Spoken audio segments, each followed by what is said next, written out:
How would you like to experience the thrill of never being held accountable for your actions? You could crush people like ants without consequence, or tear off their heads or limbs as you please. Believe me, such a life is but one small step away. What point is he trying to make? Freedom? But the freedom to kill? To do evil and get away with it? Why would you offer me that? The creation of a world is the ultimate scientific experiment. I have taken my research to the highest level, where I shall be not just a god, but also a servant to many sacred spirits. I shall heed the truth and perform holy deeds. A god's laboratory is the perfect playground, but it needs the right occupant to explore its full potential. Mortals are found everywhere one looks. Not so with Descenders. I'd prefer my first guest to be a distinguished individual such as yourself. And I know you could make the most of the opportunities it offers. So the condition for entering the new world is to take innocent lives. The same dilemma that Rerir once faced. Could I really bring myself to kill others for my own benefit? Rerir did. And look where it got him. Have you made up your mind? I can't do it. Your playground is no place for me. You're putting your hopes in the wrong person. But we both know I'm not quite the hero you say I am either. I have my own reasons for the journey I'm on. And they aren't all selfless. You've grown a lot since we last met, but there are still things you are unwilling to compromise on. This will only hinder you. Why don't I lower my requirements a little as a gesture of goodwill? I'll give you a little time to learn to be a less noble soul. That'll make things much easier for you. I really doubt I could live that sort of life. And yet you already sound less defiant than a moment ago. The benefits appeal to you because you can read the signs of the times. Why don't we return to my research facility? Your last visit was so rushed. There is much that I have yet to show you.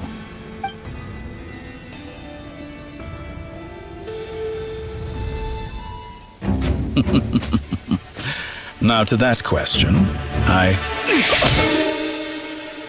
Heroes don't attack from behind. Guess I'm no hero. This is most disappointing.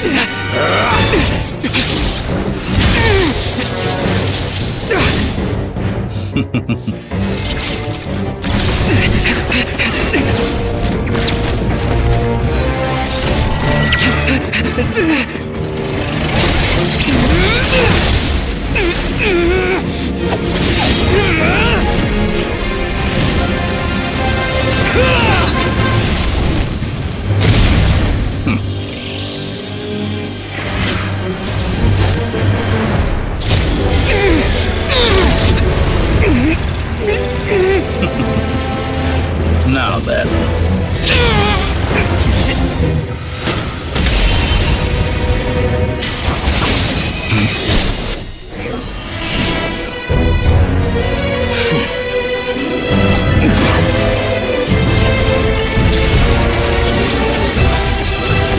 A new face. Interesting.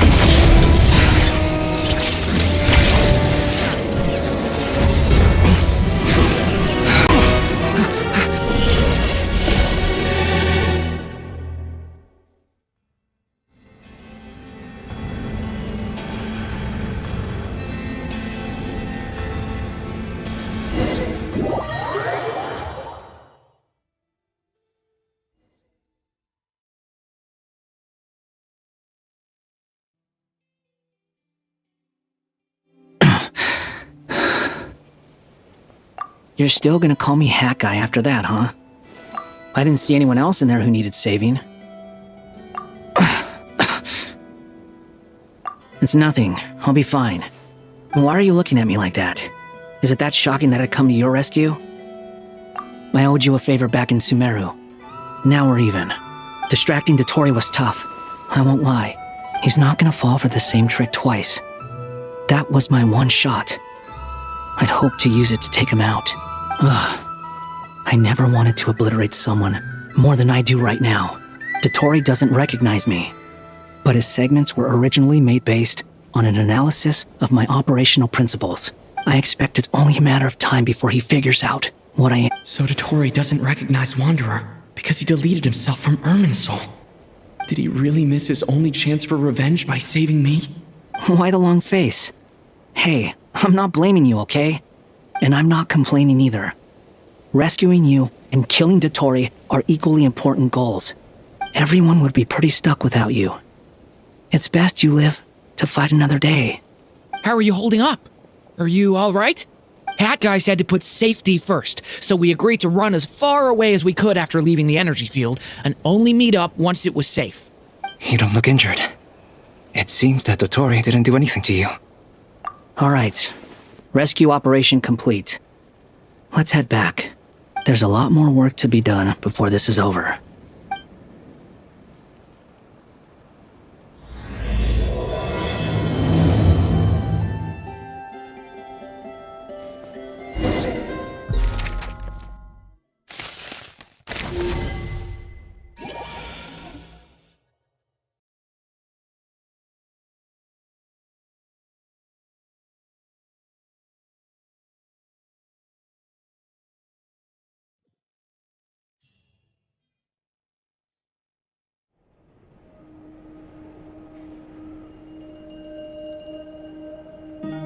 Understood. I will bear the Tsaritsa's degree in mind. I don't see what's so awesome about it, though. Does he really think everyone else is as immature as him? I'm not stooping to Tartaglia's level. I thought you might say that. How's your progress? Quite promising, actually. That alchemist Albedo gave me a few ideas. Remember how I asked you to look up some files for me? That stuff on the Nachtszittenkreuz Institute. René de Petrichor and Jakob Ingold. Alain Guillotin despised René's theories and methods, but he never managed to come up with better alternatives either. So I adopted some of René's ideas. I thought Alain was like a father to you. He and René were mortal enemies, were they not? And what would you say if Lenny and his friends one day learned something useful from someone you utterly detested? I would applaud them for it. That would mean that they have surpassed me. For all we know, Alain Guillotin might have thought the same thing. Not that it matters, though. He's dead, and I'm alive. So it's my call to make. Once you die, it doesn't matter how great you were in life. Only the living get to decide what happens next. Hey, come on out. They're back. Huh?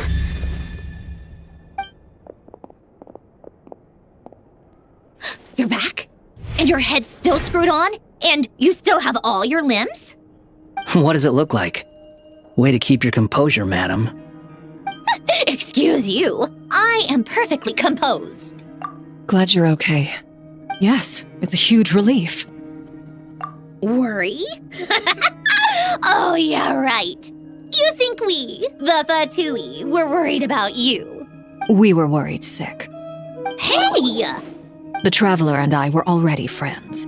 You are free to join this mission in whatever capacity you please, much like your tea parties.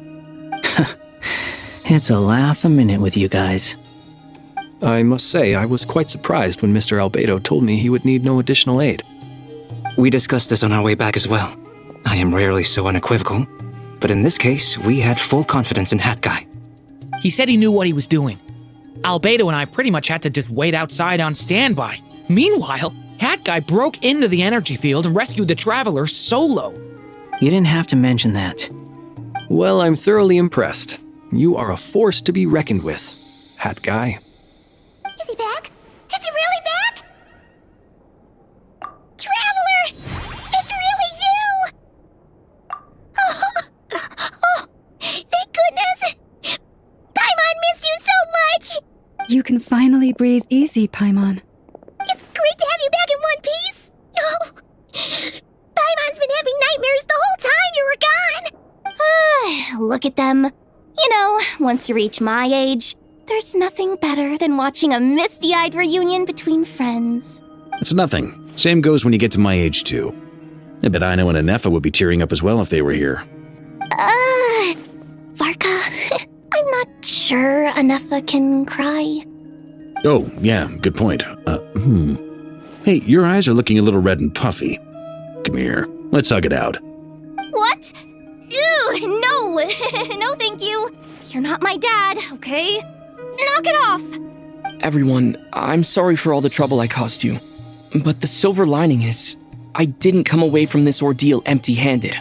While I was being held captive, I learned a lot about Dottoro's current capabilities, and what he plans to do with them. Allow me to explain.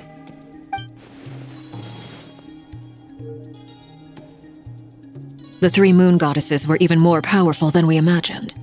No wonder Dottore believes himself to be equal to the gods, maybe even superior. Utter blasphemy. While everyone was gone, Nefer and I made an interesting discovery, and I believe Miss Sandrone has something to share too. Ma'am, perhaps you could do the honors? Called it. Getting rid of a pesky troublemaker like her is like trying to clean up after a crumbly cake. It always comes back to haunt you. Our next step is to find a way to bring her back. A place where time flows backwards, with no destination in sight. Surely it must have been created for a specific purpose. But I fear the answers are buried deep into VIII's history, held by great powers beyond our reach. It sounds like she's on a specific path through time, just traveling in the opposite direction to us. The question is, where does that path lead? Or will it keep going to infinity? We considered that question as well. Strictly speaking, time is not infinite. Indeed not. Every road has an end. Nicole! You sure loved quietly sneaking in mid-conversation. I do, in fact. It's something I've always done at our mages' tea parties. Quiet, mysterious, and persuasive. You wonder what lies at the end of her road. Well, just as the world has a beginning and an end, so too does time. And so, the end of the road is the moment that Tevat was born. But where Miss Columbina will end up along this road, that depends on where this particular river of reverse time began. What about the original moons and the moon goddesses? Do they have a beginning too? All things do. In the beginning, no moons adorned the sky. It was the Dragon King Nibelung who raised the three moons into the heavens, and thus were the moon goddesses born. They were shadows of the planet, born to wield Nibelung's authority and oversee the world on his behalf. They were extensions of his will, manifestations of his majesty. But then one day, they disappeared just as suddenly as they had once been brought into being. Nobody knew where they had gone.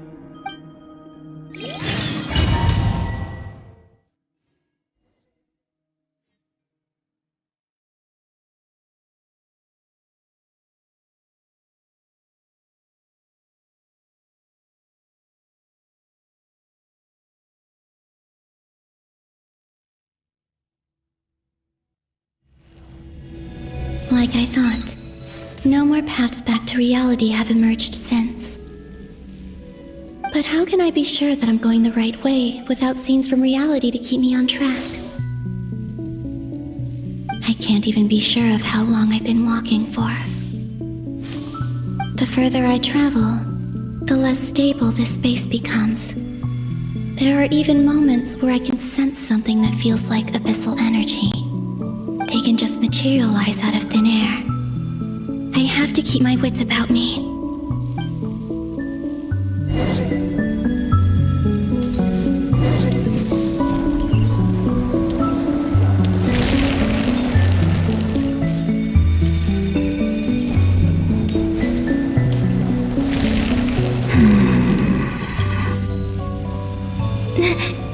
Is that the ray here of Solnari? I can't believe he survived. How did he do it?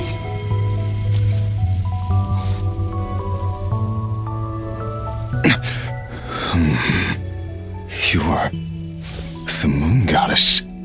But how? Please, there's no need. I'm not interested in fighting anymore. I find that a little difficult to believe. Yeah. Honestly, so do I. The way you used my own power against me was a brilliant strategy. And then, in the final moment before I was thrown into this space, here to see an old friend. Mr. Dainsleif. Right. It was so long ago now. But we were friends once. When I first got here, I was filled with hatred, remorse, and rage. How I cursed and devoured. I tore everything here apart. I was consumed by the desire to leave this place and have my vengeance. But to no avail. This is a place with no exit. This is the second time I've entered this space. Though I have no memory of the first. I was torn to shreds the moment I entered. But this time I survived.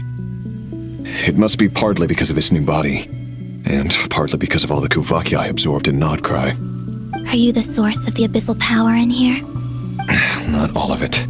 Some is from when I first arrived here and tried to destroy everything. But there was already a degree of abyssal power here before I entered. And like a venomous snake baking in the merciless sun, it tried to slither into my shadow. Tried to? So, you rejected it? Yes.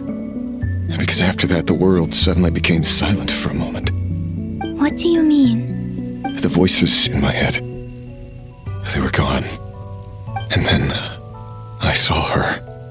Her? Thelindis.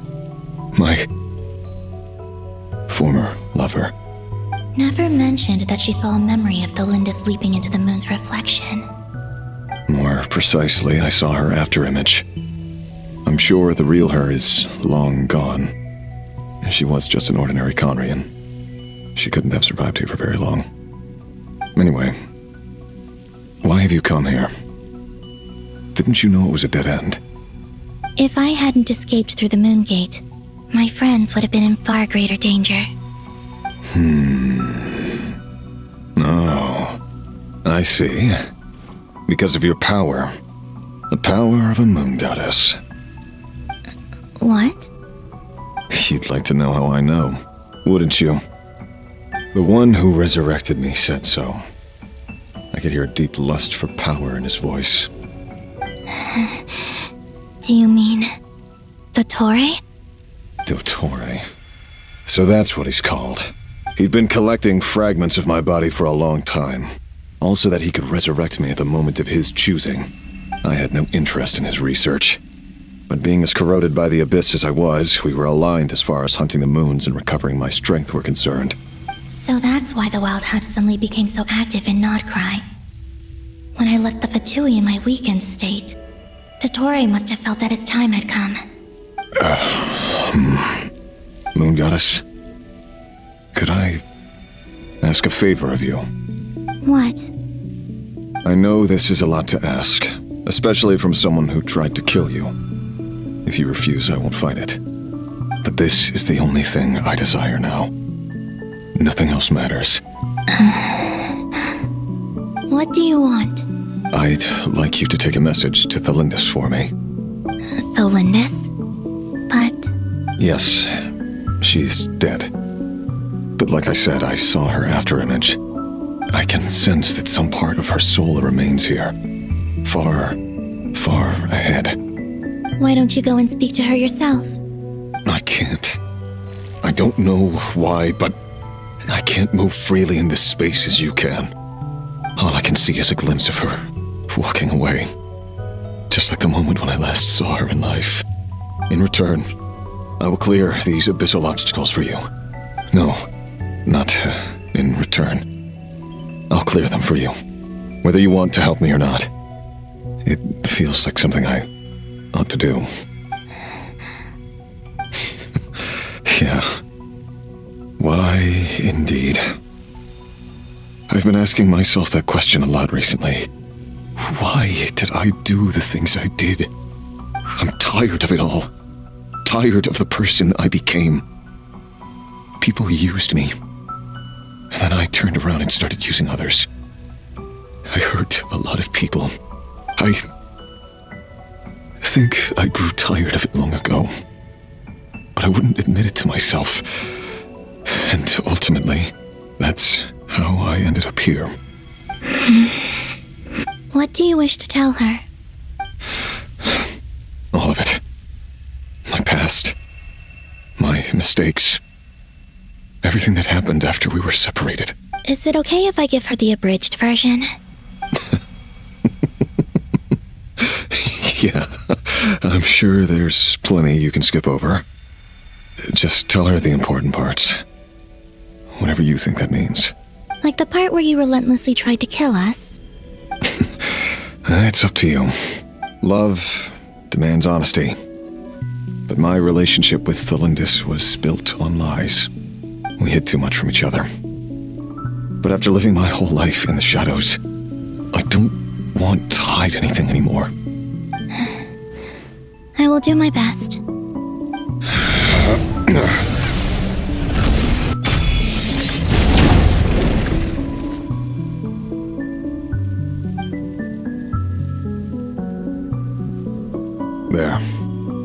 The Abyss will no longer stand in your way.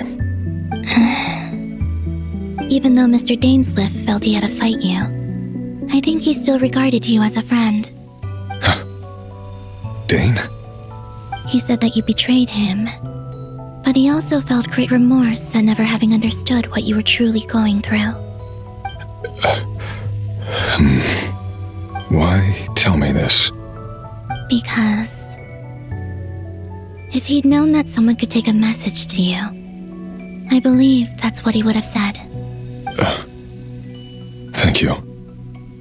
It means a lot. I know this will sound strange coming from me, but don't die, Moon Goddess. I can tell that you're determined to get out of here.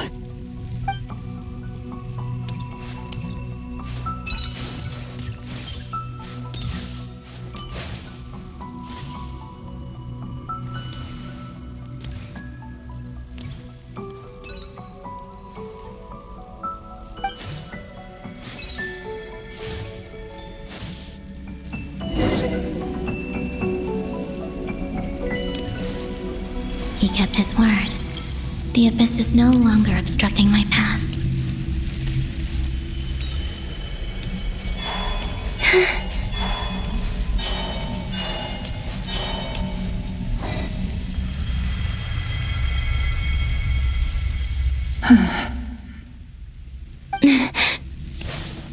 Is that Thelindis? She wasn't far off at all. And yet, they can never meet. Hello, Miss Thelindis. Who are you? How do you know my name? I've never seen anyone else here before. You can call me Columbina. I promised Rerir that I'd bring a message to you. Rerir? My Rerir?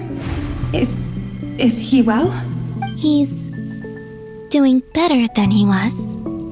Better than he was, huh? Sounds like he's had a pretty rough time. Others have had a rough time on his account too.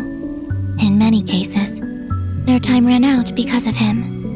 And I'm not just talking about the children of the Crimson Moon. So, things got worse before they got better. Could you tell me what happened, Miss Columbina? Are you sure you wish to know? Yes. This is my opportunity to learn the truth. No matter how hard it is to hear, I have to know. I admire your courage. However, time is short. I cannot stay here for long.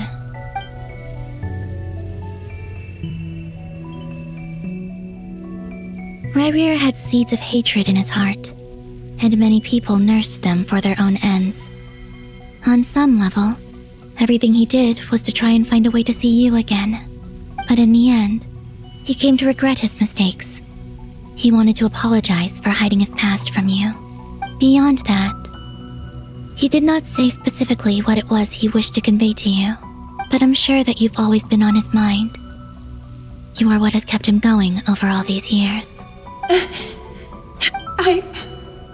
I'm sorry, Miss Columbina. This is so upsetting. I'm not sure how to put my feelings into words. It's all right. I understand. Well, that's everything from me. So, I guess I'll be... Wait. One moment. Time flows backwards here. The road ahead only leads further and further into the past. I know. I intend to reach the end of that road. Without a moon marrow, without the 3 moons' power, you won't make it far. Wait, unless... Are you one of the moon goddesses? You could say that. I see. I often think to myself, if life is like a train ride, why haven't I reached the terminus? Where am I even going? And it's not just me, it's this whole place. Wherever it is, it seems like it's existed forever. It's such a mystery. Where is it going? I must seem so ridiculous. I can't answer these basic questions, and yet I jumped right in here without hesitating, only to be torn apart the moment I entered by powerful energy currents. Only my soul remains now. Thinking back, I was suddenly overcome with fear and terror in that moment. Perhaps I too became bewitched by the abyss. I may have been the leverage it needed to control Rerir. I used to be a researcher at the Universitas Magistrorum in Conria, researching the iridescent moon's marrow. Eventually, I came to the conclusion that time in here flows in reverse. Rerir was one of the Finster King's retainers. With me, he was in an impossible position. It plagued him constantly. I wanted to help him escape his lot in life. I wanted him to be happy, so I thought I'd use this place to return to the past. At the time, I thought I could just go back to the day that the Finster King first found the princess. It was only after meeting the princess that the Finster King started going too far with his research into the abyss. That was the day all of our woes began. I thought I could stop the king from ever meeting her and solve everything. I couldn't kill the Finster King himself, so I had to find another way to save Rerir. That's why I wanted to go back, to kill the person who had brought new possibilities to our realm. I'm sure it was a futile endeavor, but the abyss probably enhances the basest human desires, so I naively hoped I could change everything. But I was simply too weak, like a speck of dust against the whole universe. Look at me. I didn't even survive the journey here. Not physically, at least. I know I'm never getting out of here, but you're different. You can make it, and I want to help you. I owe you that much. How do you plan to help me? Have you noticed the golden energy that exists here? Based on my past research and my observations since coming here, I believe they carry you forward faster. I can share what I've learned and help you understand the pattern in which this energy appears.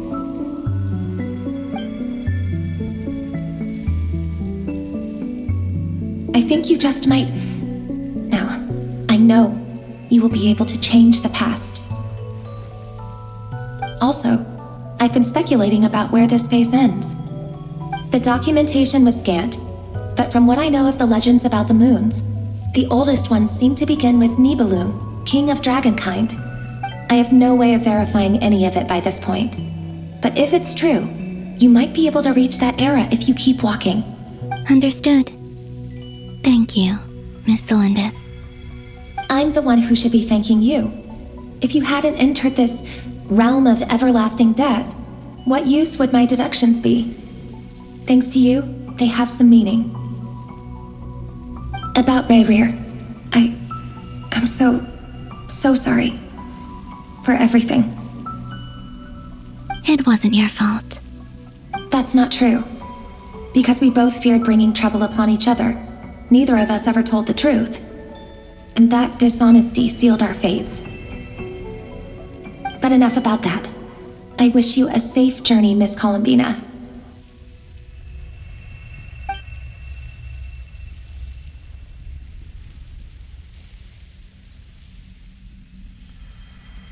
And may the outside world never have to experience pain like this again.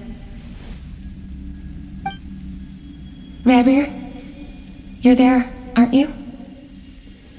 I cannot see you, because you exist in the future. I expect we'll be trapped in this prison of space-time for all eternity. But please, gaze upon the past, and then sit for a while. Let's find a place to sit down together, just like we did when we first met.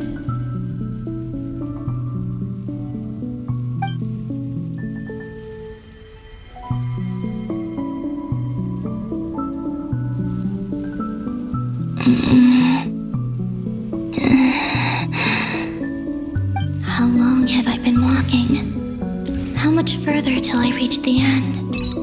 Is there even an end to be found? Everything's getting blurry.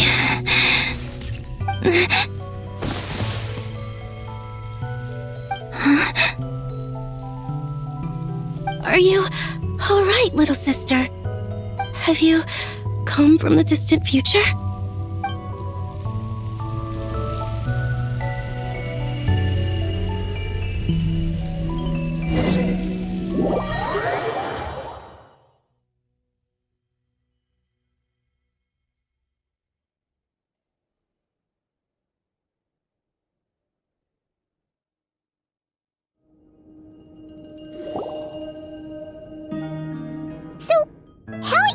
Did the moons just disappear? Shouldn't it be a little harder to get rid of major creations like moons? The world is a vast and ancient place. On a certain scale, all life lasts for but a fleeting moment. Miss Nicole explained that the moon goddesses likely perished in the War of Funerary Flame. The moons themselves were also destroyed at that time, save for the Frost Moon, from which a new moon goddess was later born. Am I missing something then? 'Cause the stories say that the moon goddesses were born on the moon, but doesn't Columbina say she was born in Krai? Huh, you're right! Why do their birthplaces differ? What's the difference between the two generations of moon goddesses? Also, remember what Sandrone said? Her scans detected 4 moons. In other words, 4 moon marrows. Technically, the result of the scan means that 4 moon marrows were detected and positively identified as moons in that moment. In other words, this piece of information alone isn't enough for us to know how Miss Columbina is doing right now. Yep, we have no way of staying up to date on whether she's dead or alive. She's on her own for now. But at least she's trying her best to get back to us. Yeah, she's a tough cookie, and a sore loser too. We have to trust that she'll find a way, because we really need her power. As much as it pains me to say it, we've got no chance of beating Dottore in a straight-up fight. He's much too powerful. It wouldn't even be close. That maniac is going to devour everything in his path until he reaches us. We need to find someone or something that can stop him before he does anything worse. I'll be frank. Our only hope of defeating this false god is with a real moon goddess on our side. I'm not just saying this because Columbina's a friend and I want her back safe and sound. It's just the truth. And I know that even she was no match for him when he attacked, but I don't have a better solution. We're not giving up on saving her, whether she can defeat Dottore or not. Right.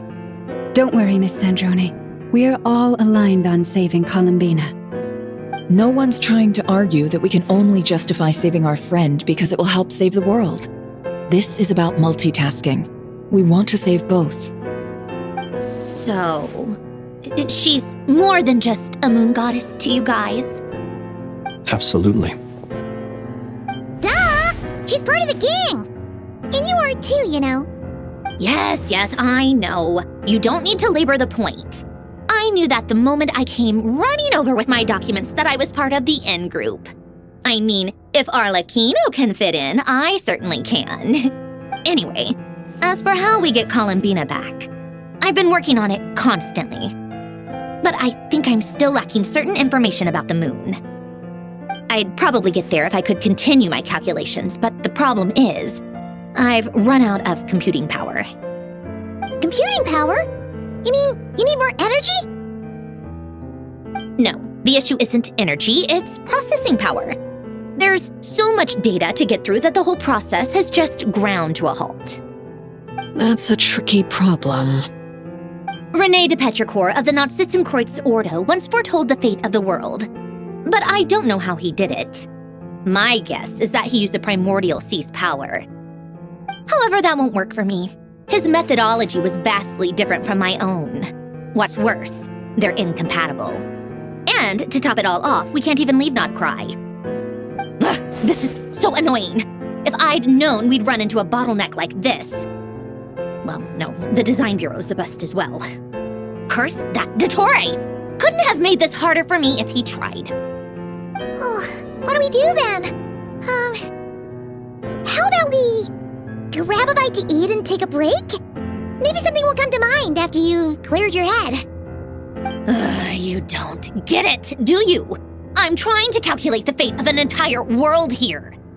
And I need accurate results, not vague prophecies. Where the heck am I gonna find the computing power for that? Anyway, time to shelve the discussion on technical difficulties. Being a killjoy isn't very ladylike after all. Either way, we've done what we can. Rest well, everyone. Remember to let us know if anything new comes up. Hat guy? Is he hinting that we should talk outside? Let's go somewhere a little more private.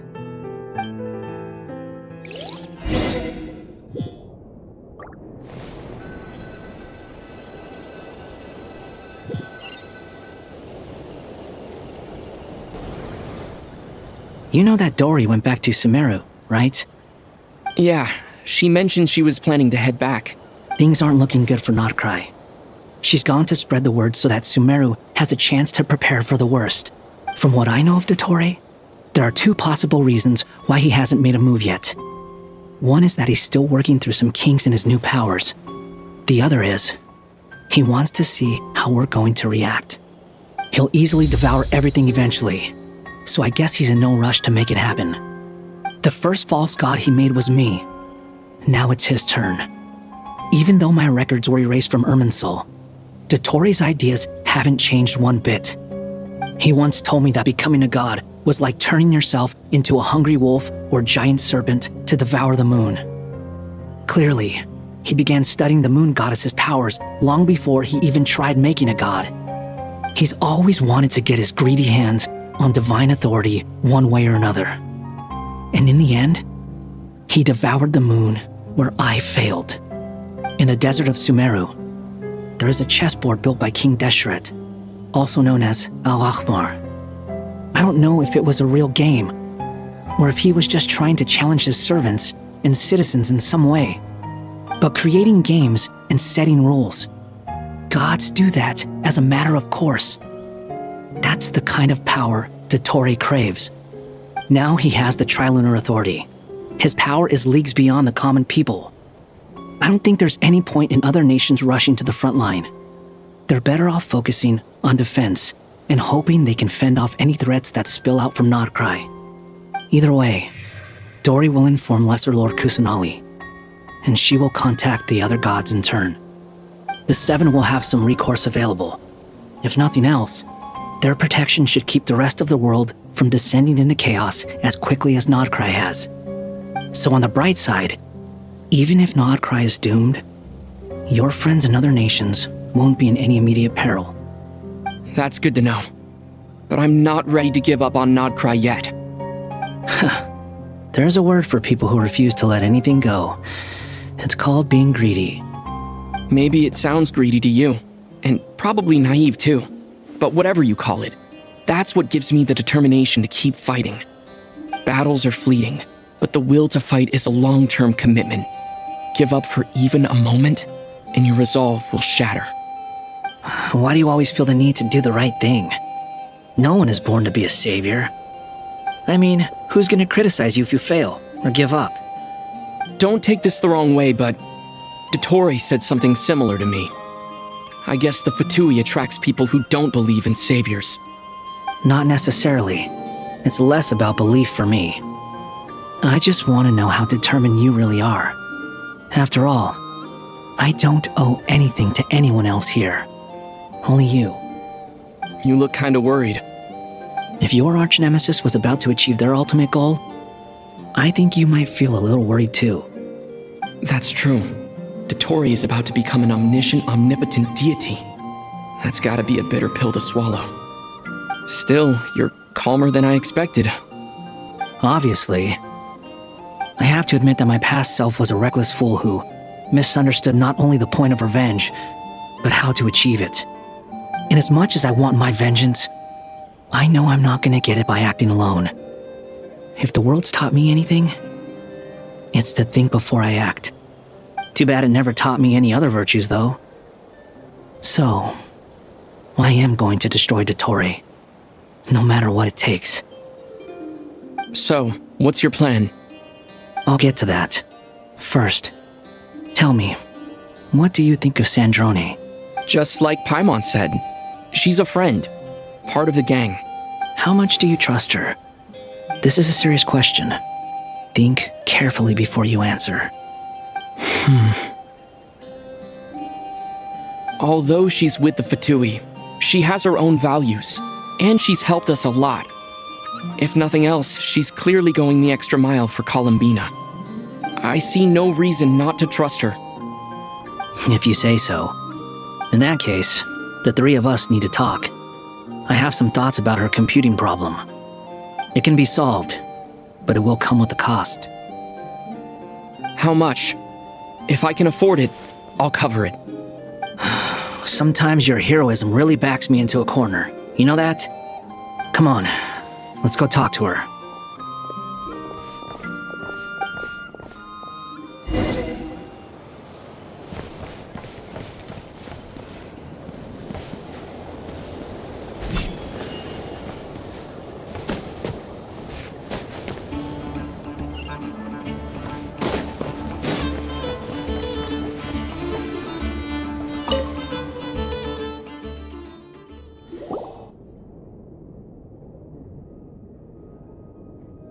Miss Androne, Traveler. Hey there. Paimon's here too! She was just helping them sort through their things. How did your chat go? That was fast. The call only just ended. Well, you said it was urgent, so we got here as quickly as we could. Albedo, I have some alchemy questions for you. I see. Looks like my knowledge proved useful after all.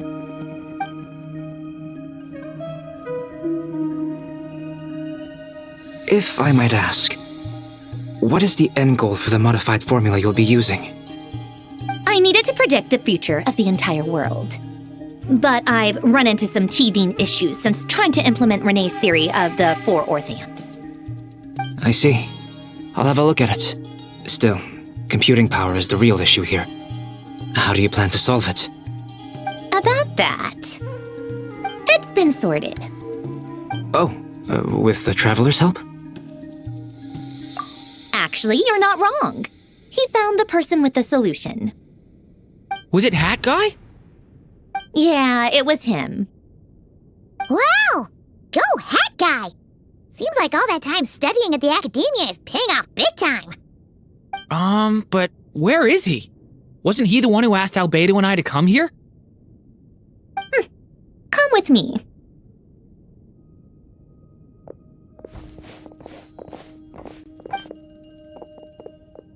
Hat Guy? What's happened to him? Hat Guy! Can you hear us? No response. I guess he's in hibernation. Hat Guy mentioned that he was a puppet. It seems that his functions are currently shut down. I presume this has something to do with the solution to your computing problem. That's right. He and the Traveler came to see me. Wait, what? You have a solution? Would you calm down? Why do you always react so hysterically to everything? Excuse me? How would you know? You shouldn't be so quick to judge complete strangers. It's very bad manners. Oh, please. It doesn't take that long to figure out that you have a temper.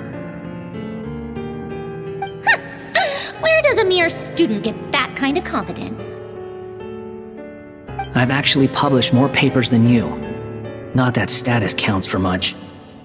Even Paimon's applied for academia admission.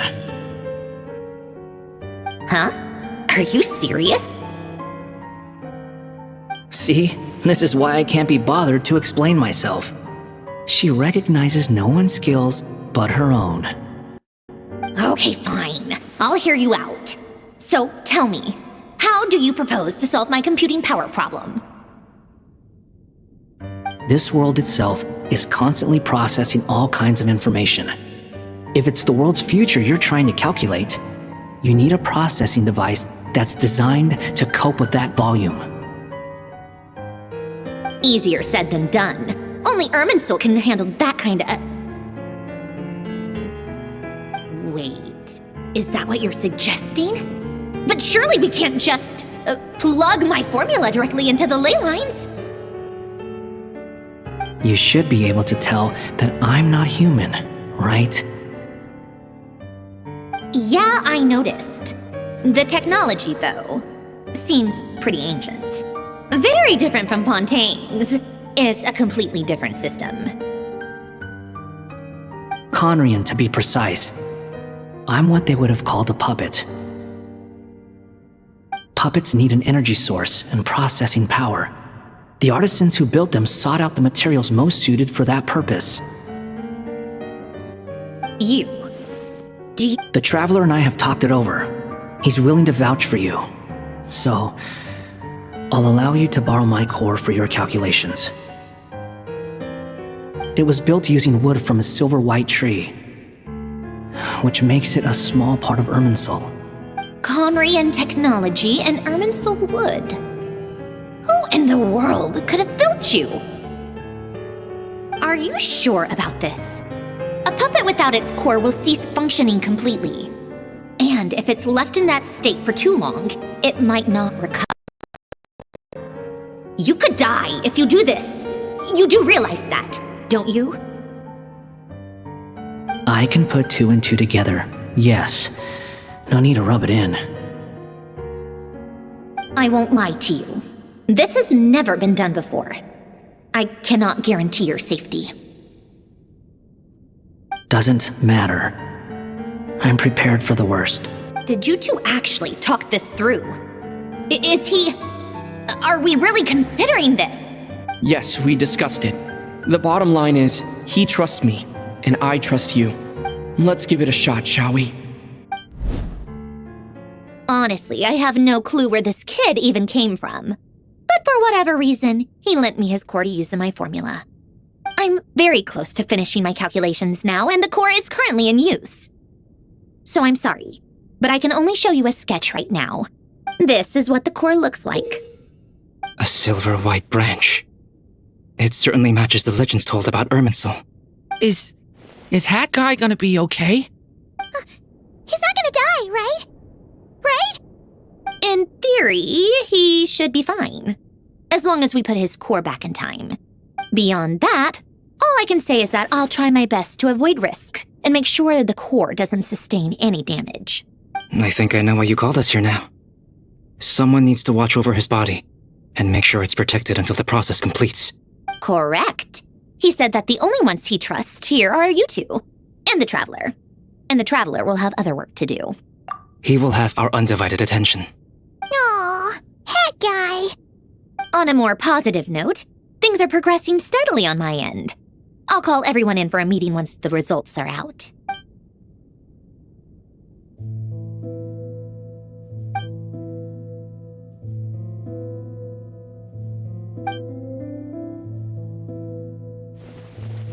The worst case scenario with a core removal is either a system reset or a total loss of function.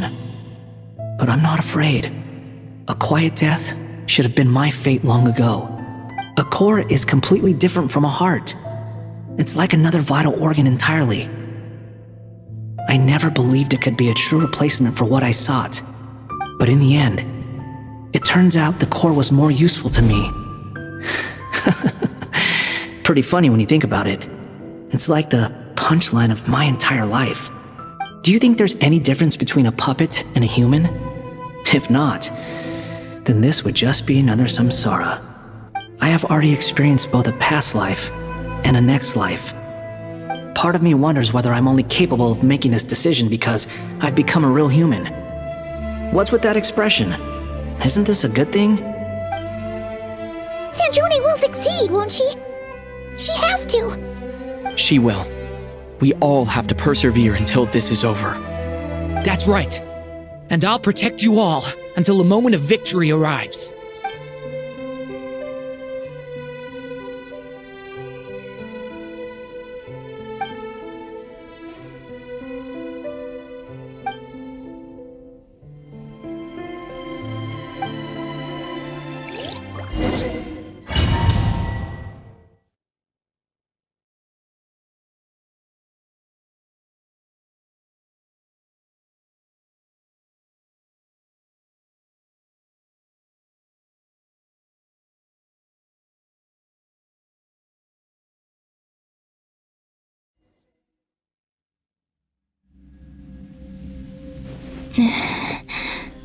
Who are you?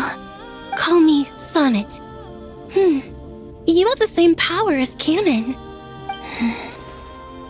Sonnet. So, you're the goddess of the iridescent moon? Oh, goodness! You recognize me? Well then, what's your name? Columbina. Columbina Hyposelenia. Hyposelenia? What a lovely name. Did you choose it yourself? It was a joint effort between me and my friends. Friends? You mean your friends in the heavens? Huh? Oh, sorry.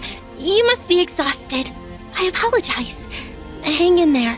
Let me introduce you to my older sisters. Do you mean the other two moon goddesses? Arya and Canon? Wow, you sure know a lot. Hey, does that mean that our story goes on into the future? Oh, I guess that wasn't the best question to ask. It's alright.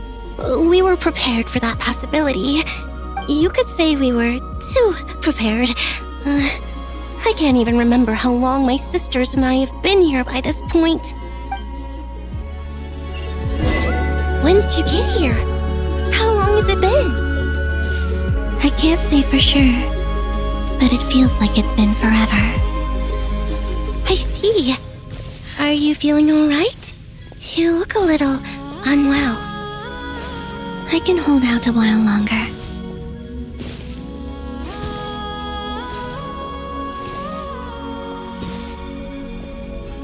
We don't have far to go.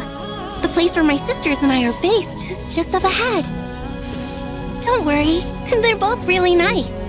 I'll introduce you.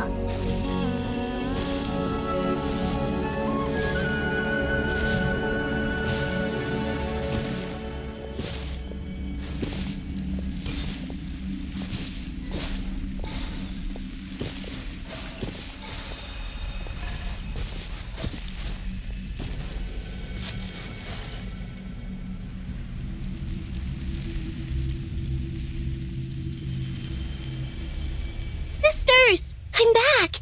And look who I brought with me!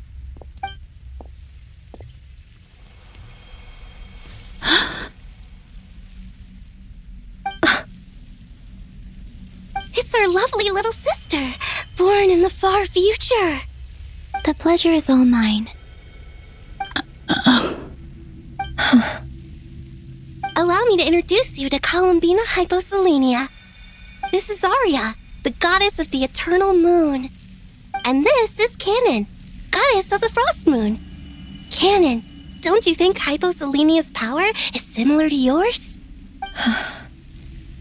Hello, Columbina. I apologize for our startled reaction just now. And please, forgive our little sister if she's been annoying you. She tends to talk a lot. It's fine. You seem shy. Don't worry, Columbina Hyposelenia. No one can hurt you here. Could you tell me where here is?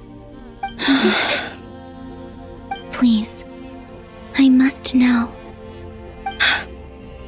My dear sister, this is where Tevat's original ruler, The Dragon King Nibelung imprisoned the moon goddesses. What? You're scaring her, Canon. No, I'm fine. Please, continue. Nibelung, our original master, created us in the distant past to maintain Tevat. But he left this world and traveled into the dark universe beyond, to explore worlds vaster still. Day and night, we fulfilled our duty in the heavens, until the day that the first Descender arrived. The great ruler of the firmament. The heavenly principles. Is that what later generations call them? I see. But we did not reject them at first, nor did they seem to harbor ill intent towards this world. We coexisted in peace. They were like a guest in our home. Slowly, however, we came to realize that our guest had a growing desire to change and dominate the world. And you didn't stop it? No. There was an order to the rules they set up that Nibelung never taught us. We wanted to know if this order would bode good or ill for Tevat. All right. Canon and I wanted to know. Sonnet was against it from the outset.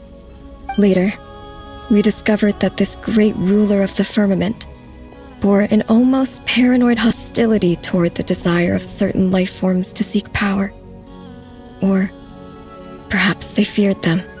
They would even cast down celestial nails as manifestations of their power, to punish the civilizations of the world below. Only this was far beyond mere punishment. Right. Their rules brought order, but the price people paid for merely testing the limits of those rules was far too great. I did everything in my power to help the punished escape catastrophe, but still, too many lives were lost. The ancestors of the Frostmoon Scions were some of the ones you helped. But just when we had decided to take countermeasures, the Dragon King, Nibelung, returned. And so began the War of Funerary Flame. So, that's the name the world gave that war in the future. Well, who won in the end? As far as I know, the Heavenly Principles won, although it came at a great cost. They remained in Tevat, where they continue to rule to this day. And the world's original master, the Dragon King Nibelung, was destroyed. And what of the moons? Are there still 3 moons in Tevat's skies? You can tell us the truth, Columbina. We know we are but remnants of a bygone age. We are prepared for the answer. Only the Frost Moon remains, but it has been cast beyond the false firmament by the Heavenly Principles. The eternal and iridescent moons were both shattered during the war. So death finally came for us in the end. Sonnet. But you're still here, aren't you? A moon goddess cannot live without her moon, Columbina. She's right. That's why I began to disappear. Because the Frost Moon is cut off by the false sky. How much worse it would have been if it were outright destroyed. Our souls may endure within this lunar palace, but if our moons are destroyed, then we shall disappear the moment we depart from it. I'm sorry. There's no need to apologize to us, dear sister. If anything, we owe the world an apology. If only we decided to act sooner, rather than arguing amongst ourselves. All the more reason not to spend this time in regret and repentance. Instead, we should focus our efforts on how we might help our future sister. Sorry? Don't you see, Columbina, your story is not yet over. Is that not why you are here?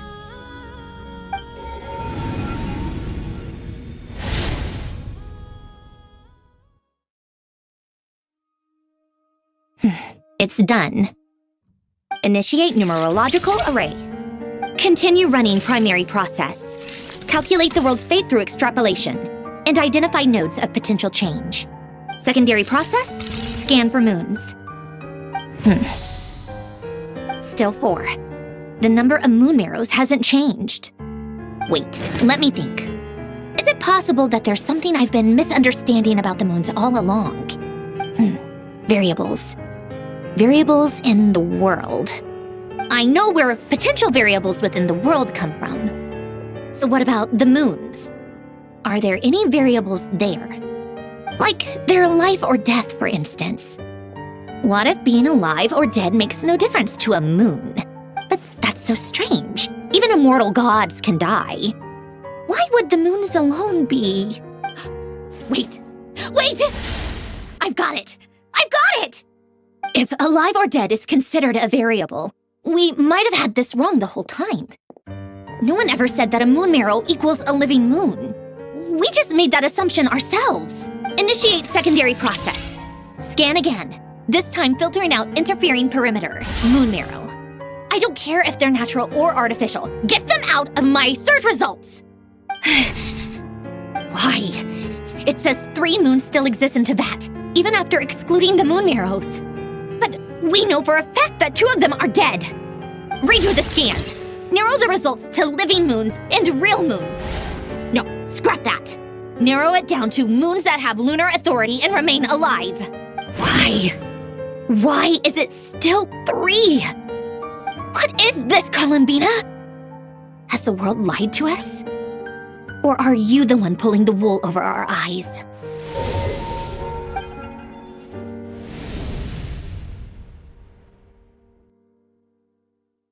So, you think that the moon's reflection might be where Nibelung imprisoned the 3 moon sisters? Yes, it would explain a lot, such as why that space would respond to a moon goddess's power, opening the moon gate at her command. It would also explain why Miss Columbina has been unable to leave, and why time flows in reverse there. In the messages she sent, Columbina promised us she'd find a way to return, but we have no way of knowing how, when, or where this might happen. The fact that she still has yet to reappear in this world indicates that returning from that place is no easy feat. We cannot afford to simply wait for her.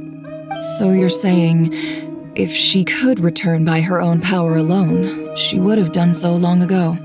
Yes, she certainly wouldn't leave it to this late stage when it's so touch and go. I've been giving this some thought, and I've come to believe that Luanatar might be an anchor that she left behind, as a sort of future waypoint. This could also explain why Luanatar is always by the traveler's side. Sounds like a plausible theory. If that's the case, there must be some criteria we need to fulfill to allow Columbina to return to the present. The question is, what could they be? Hello? Listen up! This is extremely important!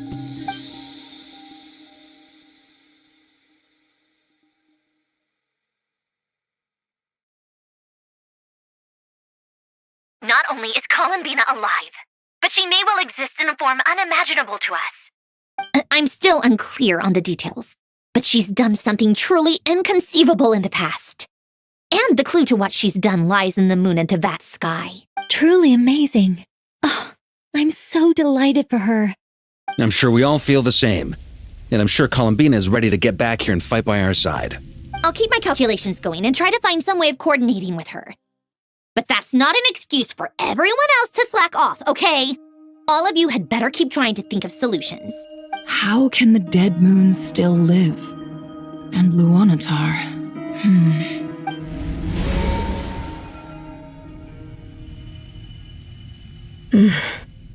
It's hard to believe that's what will happen in the distant future. Our authority is linked to the most fundamental rules of Teyvat. I suppose it's no wonder that many would covet that power. I didn't realize that when you said friends, you meant people who live down in Teyvat. That's so lovely. I always wanted to go down there and have some fun. Have you ever tried leaving this prison? Of course. Between us, we've tried everything. But no matter where we go, this space will eventually bring us back here. It's like the center of a whirlpool. Everything ultimately converges here, at the moment when Nibelung imprisoned us. In that case, have you tried using any of those pathways that connect this space to the real world? Sorry? What are those? They're passages through which you can make small-scale changes to reality by using Kuvaki. Or am I the only one who can use those passages? Because part of my soul remains in reality. Kuvaki. What is that? You don't know? It's a unique kind of elemental energy found only in Krai, the land from which the moons arose.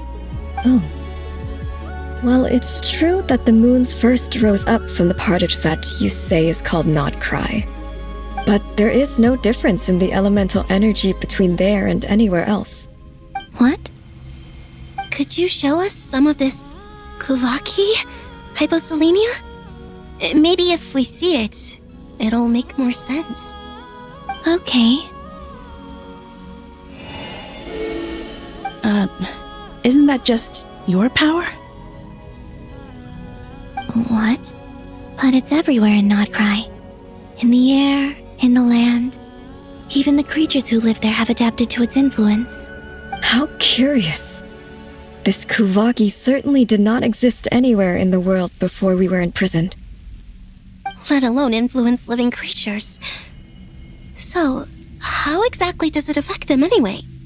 Can they float in the air like us? This is so strange. Why would their reality differ so much from mine? Columbina, you're looking for more than just a way out of here, aren't you? Yes. If I am to help my friends, I will need tri-lunar authority on par with that of our foe. You mean you'll need our power? This sounds extremely risky. The three moons' powers are not mutually compatible. Concentrating them into one goddess will be a very painful process. And if anything goes wrong, it could tear you to pieces. I know. But I'm willing to take that risk. Even so, let's say we successfully transfer our authority to you. How will you take it outside this prison? Nibelung constructed this realm specifically to prevent us from using our powers to interfere in his war. No moon goddess can leave this place alive. What if I don't leave alive?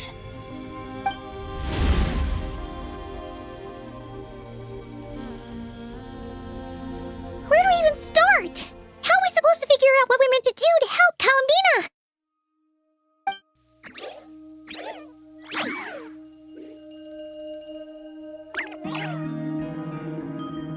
Columbina? What do you need from us? If she really got to the beginning of time in there, how do you think she'd leave us a message?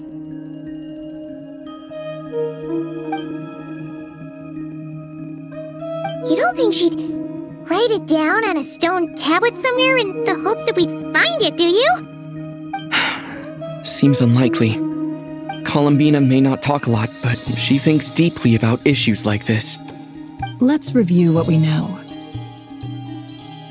This is the Columbina who fought alongside us against the Rakhir of Solnari, and with whom we celebrated Moon Prayer Night. She knows our personalities, our ways of doing things, even our unique strengths and abilities.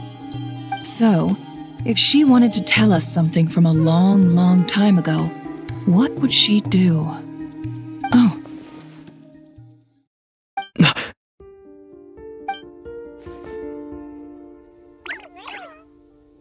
Traveler, you once said that those golden ripples also appeared when Luanatar was born. What if Columbina left Luanatar here, not just as an anchor to the real world, but for some other purpose? If she is part of Columbina, and Columbina knows that I can see past events through her. Oh yeah! Like when you peeked into Rarer's past through his heart! Never, wait. If you're right about this, and you can really see past events through Luanmatar, your eyes, they'll... Oh, I know.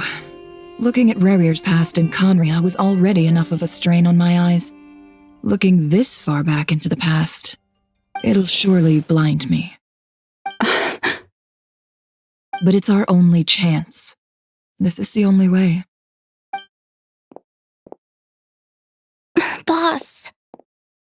We spoke about this once, a long time ago. Do you remember what I said, Yehoda? The day I lose my sight, the Curatorium of Secrets will be yours to run. But... What's wrong? I'd be overjoyed if I were you. This day's come a lot earlier than either of us expected.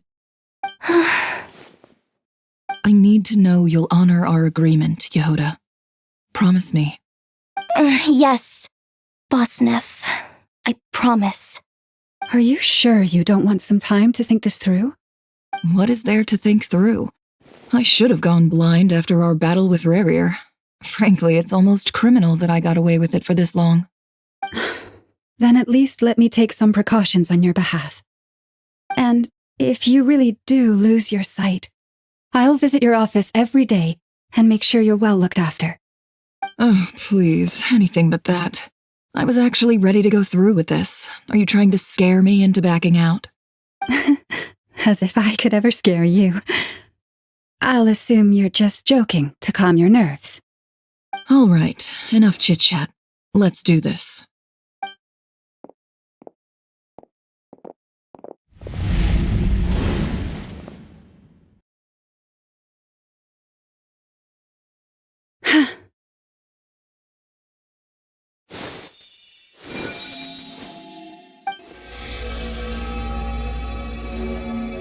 All done.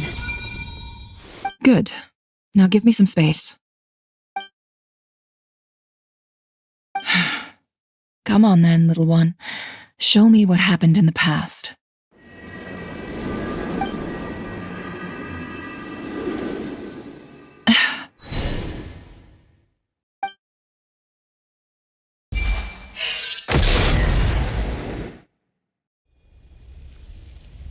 Between the Trilunar Authority, Kuvaki, and the sole-surviving moon, the Frost Moon, I think I might know how to get back.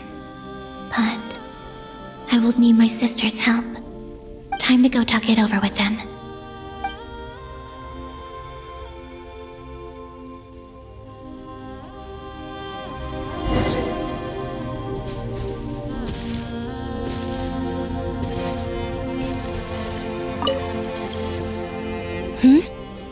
Have you decided what to do?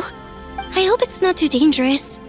You really scared me when you said that thing about not leaving here alive. Come on, let's go find the other two.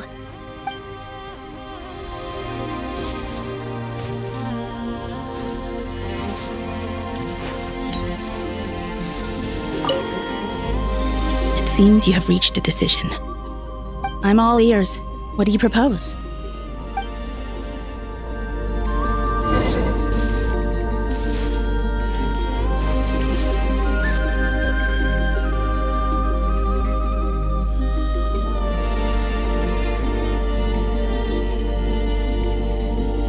Have you figured it out, Columbina?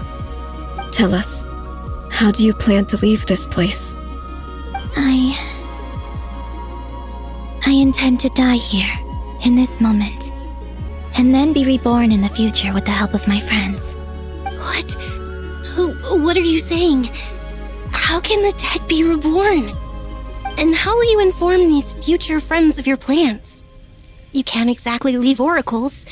Nothing can escape this place. Not a single ray of moonlight. And even if you found a way, what if they never find the message you left for them? You'll... No, that won't happen. Come again? They will find my message. I'm sure of it. I'm not following. How exactly will you achieve this? It's quite simple, really. First, I will leave my soul here.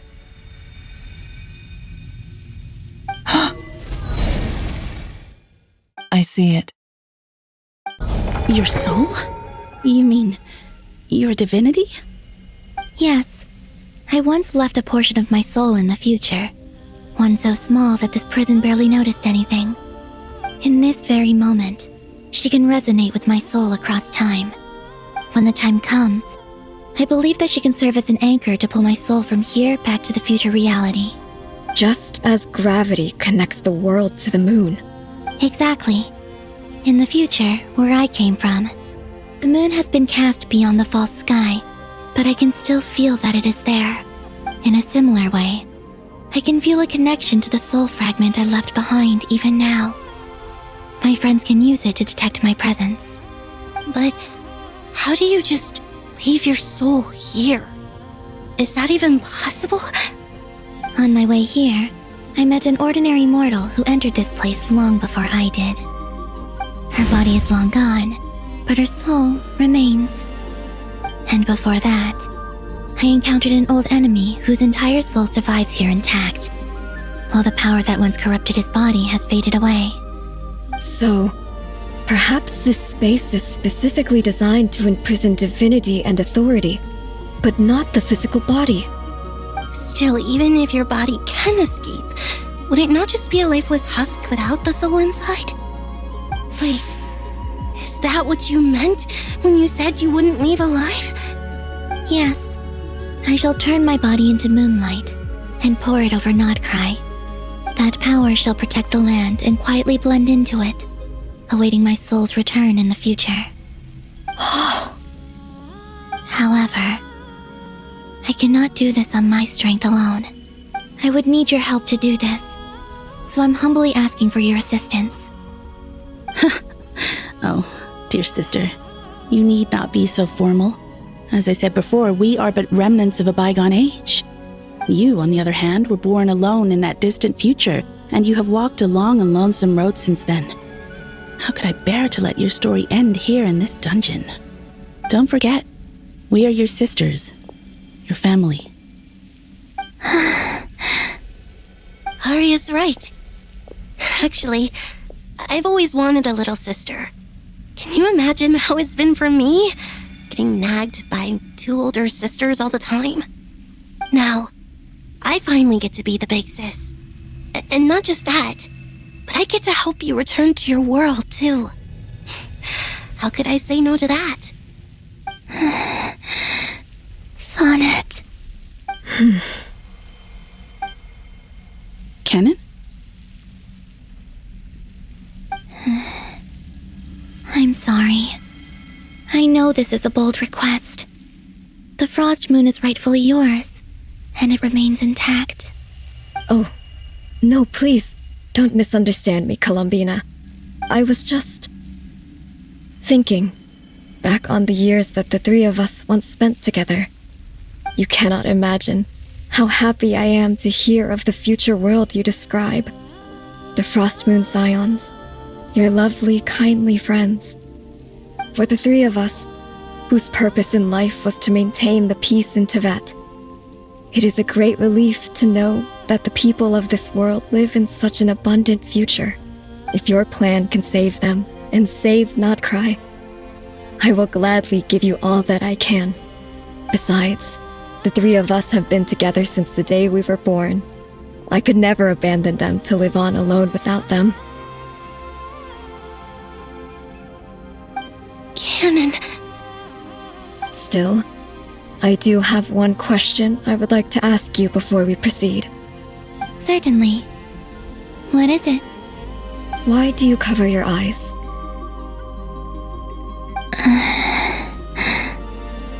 Yeah, I was curious about that too.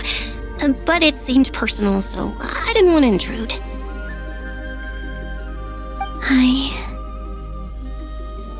There was a time when I refused to look upon the world. I believed it was full of nothing but lies and falsehoods. I wished to hide my feelings, seal my heart, until I could return to my true home. I see. Perhaps that decision saved you from ever having to see the false sky again. But at the same time, you likely missed out on many true and precious things, like the smiles on your friends' faces. Promise me this, Columbina. When you return to the future, open your eyes, take a look at the world around you, and see your friends. I'm sure that you know this already, given that you long to return, but that is your true home. Give me your hand, Columbina. Arya, Sonnet, you too. Okay. All right.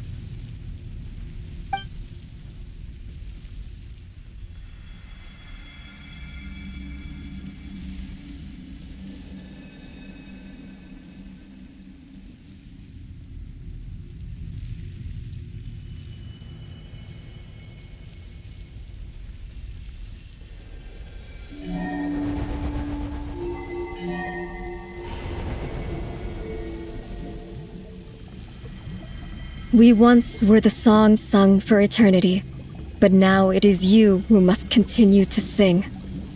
We once were the tides in the great river of time, but now we subside, and you arise. We were the messengers of madness and inspiration, but now the lies have faded, and your truth must endure. We are souls awaiting the sun.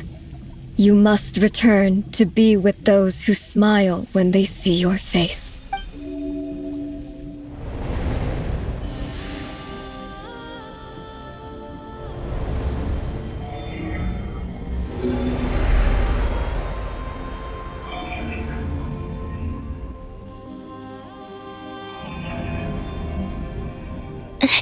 Is it done? Yes. We have transferred the authority over all 3 moons to Columbina Hyposelenia. From this moment on, she is the Tri-Lune Goddess, the one and only moon goddess of this world.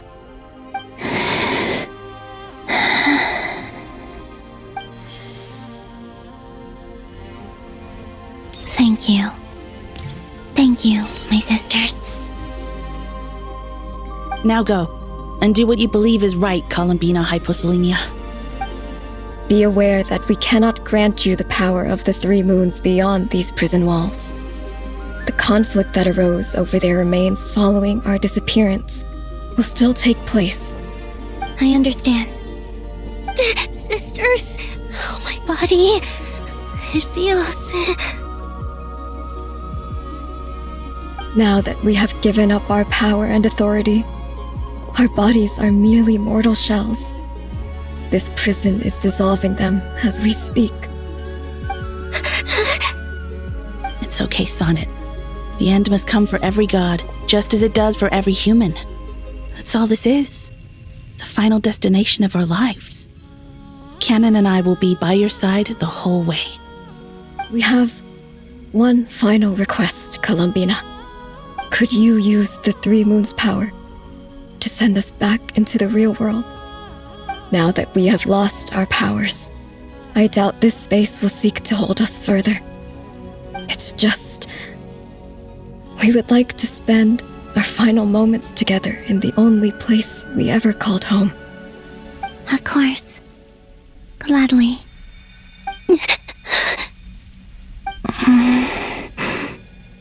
Sonnet? Yes? Don't... I wish I could tell her not to give in to the abyss. Not to be afraid.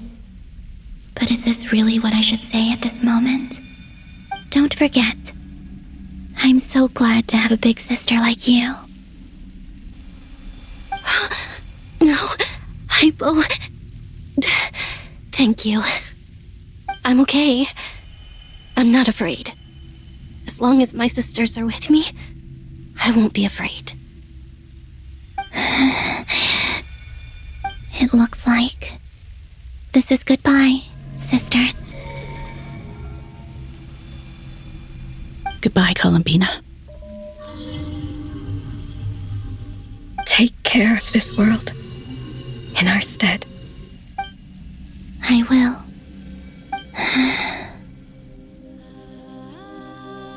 And now, it's time for me to bid farewell to my body, too. May it become the moonlight that keeps Not Krai company through the long years ahead.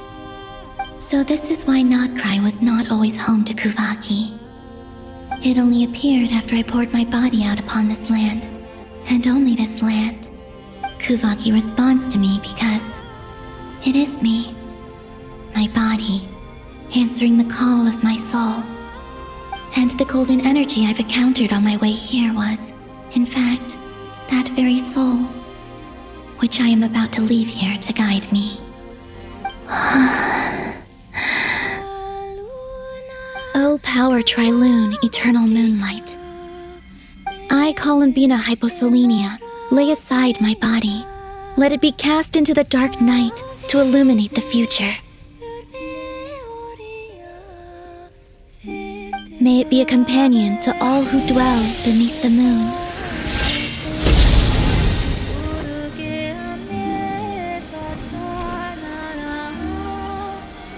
until the time comes for me to return home.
Boss! That was crazy! Were we even allowed to see that? Is anyone? Can you still see? How many fingers am I holding up?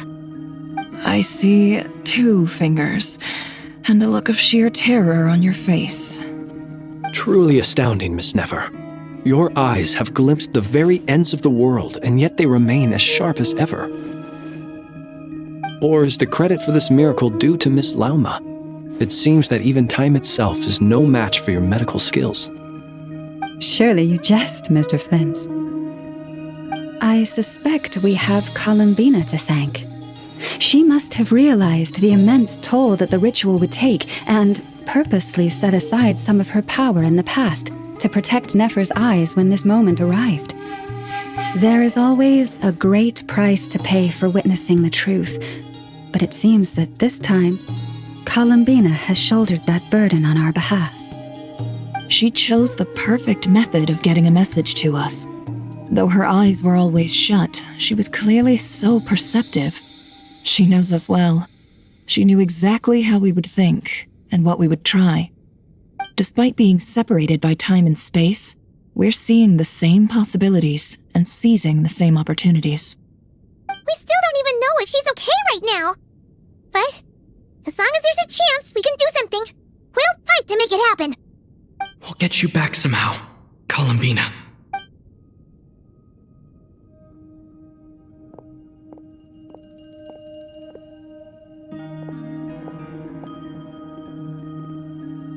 Well, based on the information we now have, let's figure out our next moves.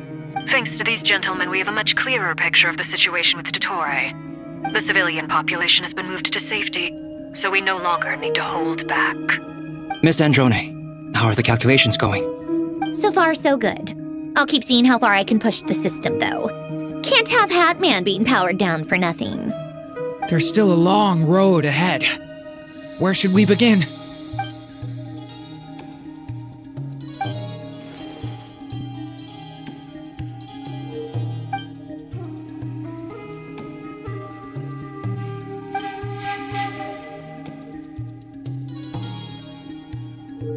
Our plan is clear.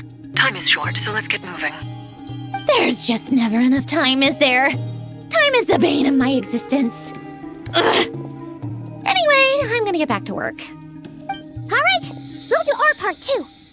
Yeah.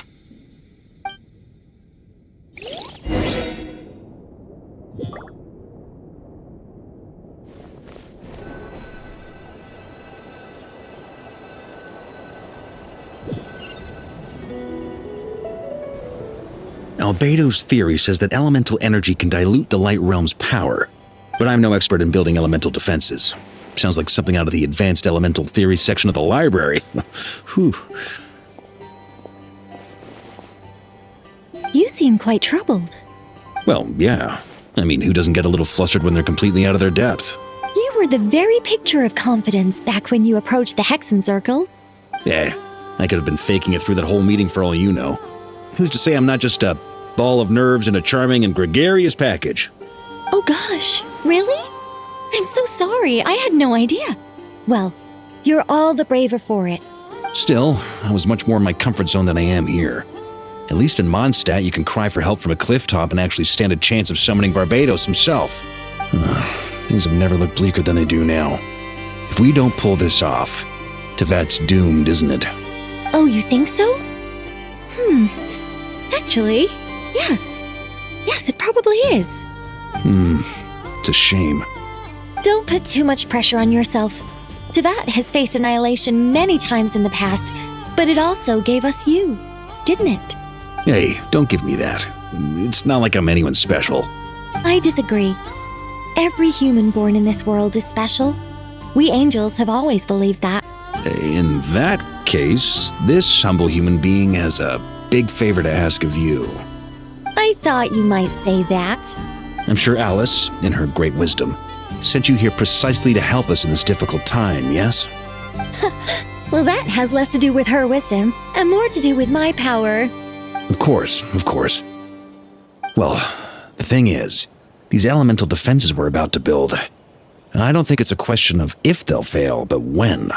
Durin's findings from his patrols make it clear that Dottore is constantly expanding his territory. First it was his lab, then the design bureau, and now this. It's not realistic to completely stop him encroaching on the rest of Krai. Rather, our goal should be to stall him for as long as possible. If Miss Sandroni's calculations are correct, well, they're the closest thing to certainty we have in this situation, so let's assume they are. Anyway, her calculations suggest that our best hope for victory lies in Miss Columbina's return. It's up to us to slow Dottore's advance and buy time for her to make a return. Are you asking me to help you with building the defenses? No. I'd like you to prepare for what comes next. When he eventually reaches us, we will have to fight him. You were an angel once and a mage now. I'm asking you to lend us your protection. Oh. Can I take it that you're triggering the terms you fought for during our three-way talks? Well, technically those terms were about protecting Mondstadt. But if you're happy to agree to the change in location, then yes, let's do that. You're cashing in on this much sooner than I'd imagined. Well, yeah. The way things are going, I might not get another chance. Very well. The mages have heard the knight's plea, and we will respond. To tell the truth, Alice and I had already discussed how we might help you all, so I didn't come empty-handed. I always like to be prepared. This is... wow. Yeah. This is great. Seriously, thank you. It's been many long years since I had a chance to dazzle humanity with a little divine intervention.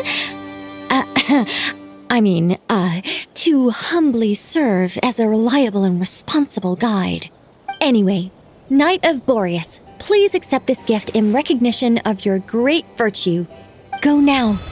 May the angel's blessing deliver you safely to your destination.